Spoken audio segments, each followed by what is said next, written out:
This episode of TechZilla is brought to you by Full Sail University. Just got a shiny new 3D graphics card with all the GDDR5 VRAM and the latest GPU. Well, before and after you install, here are the top things we think you need to do with your new graphics card. I would say the first thing is to install it properly and to ensure it has plenty of breathing room. This means just checking out the inside of your case, making sure you got the right room, do the right thing as far as selecting what slot you're going to use, and in terms of, yes, I love the big box when it comes out like this. This is not the right thing. No, but here's an example of a system that could use a little cleaning, actually. I'm seeing dust-coated filters and things like that. Also, the CPU is also getting a little filled with stuff, but The hellish rat's nest of cables. yeah, if there is a time to do a little spring cleaning inside the PC, it's before you drop in a brand new graphics card, because one of the hottest parts you're going to put into a PC case is going to be that GPU, and it's good to have not only good airflow, but you usually have more than one slot option in terms of where you're going to put the graphics card. So maybe slot number one's not the place to put it, right next to the GPU, or the CPU in this case. In this case, you got a little bit of room around the whole thing, but if not, you have other options too in terms of where it goes. Make sure the power is connected to the card. And one last time, before you button the case up, make sure the card is completely seated so that the pins aren't crossed and it is locked in place. That way you are good to go before you fire this machine up the first time. Nice. Now, for NVIDIA users, I highly suggest you download and install NVIDIA's GeForce Experience application. Absolutely. I have just become, I'm a total fan of this app. It basically provides automated driver updates and, even more critically, auto optimization of the video settings for many popular games. Now, if you're going through the various bajillion settings that are available for all the games nowadays, which ones will work best with your hardware and give you the best visual quality, this takes the guesswork out of it because they've gone through them, and with one click, you can optimize the games you have. And for gamers who like to share their handiwork, NVIDIA Shadowplay is a tech that enables basically low overhead streaming via Twitch TV if you're into showing the world what you're up to as far as your graphics go. Show yourself getting fragged over and over again to the entire universe.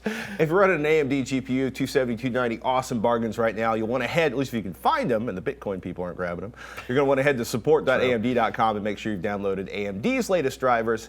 And if you're running AMD or Intel with integrated graphics, oh my goodness. Yeah, download their latest driver packages. Right. Intel actually has a great driver check page where it'll just go through any hardware that your motherboard might have, cool. and the graphics drivers too, and get them updated really nicely there. You can usually do a search for something like Intel driver update, and that'll take you right to it.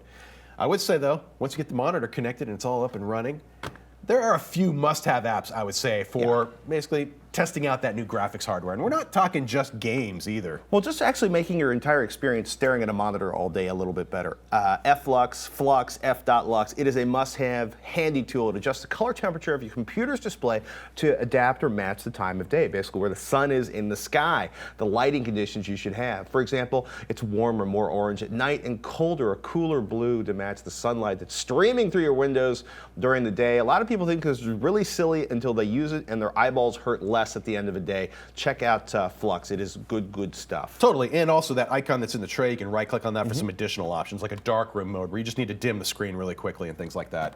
Pretty cool stuff. Yeah. Also, folding at home. The project started at Stanford University harnesses the spare cycles in your PC to help crunch numbers using the research of diseases like Alzheimer's, Parkinson's, and cancer. Great thing about folding at home is that it can also take advantage of your GPU to help in that number crunching. This will consume more power than just letting your GPU idle when it's not at use. Yep. I just want to say that right now. Definitely. CPU and GPU in some cases. Other things you'll want to do is stress test that GPU inside your case, and to ensure that your setup's proper, the airflow is good, the cooling is going to handle the heat that's being created by that. If you really want to cook a graphics card, though, there are two apps that are widely used by the overclock community out there to test stability. One is FurMark, and the other is called OCCT. FurMark right here is basically a fur simulation. This will cook your graphics card up to max temperature. And the other one I mentioned was OCCT. Programs like these are designed to really stress the graphics hardware, so do be careful with some of the more extreme settings that are available.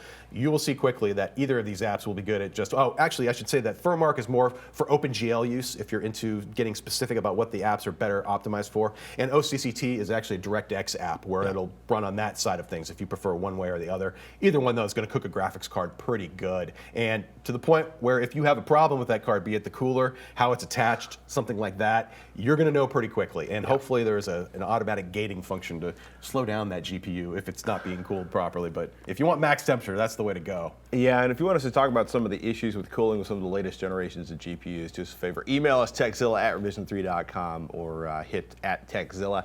And so you got a new GPU, you got it set up, you got it running, you got it configured, you got your utilities loaded, you probably want some eye candy. You should definitely check out the tech demos that AMD and NVIDIA put out for their new hardware.